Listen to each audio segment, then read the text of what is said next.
Bonjour à tous, dans cette activité vous allez apprendre à programmer un jeu vidéo qui s'appelle le Labyrinthe.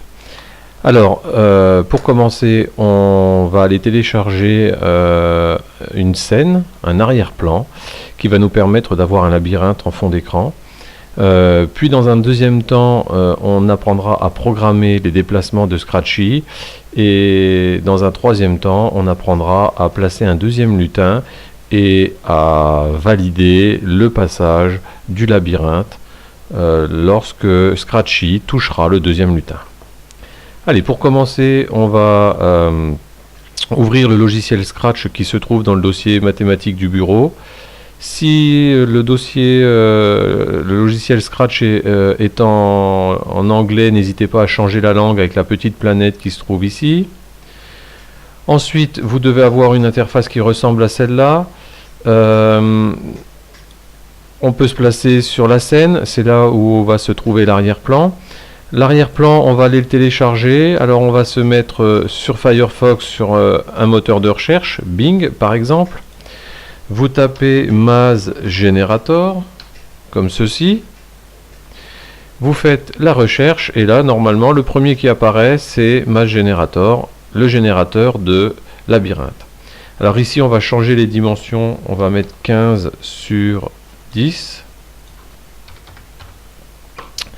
Générer. Voici le labyrinthe qui est fait ici.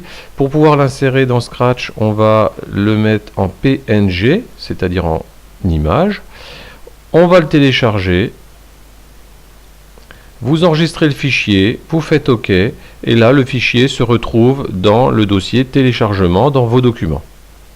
Moi je l'ai déjà fait, donc je vais me rendre directement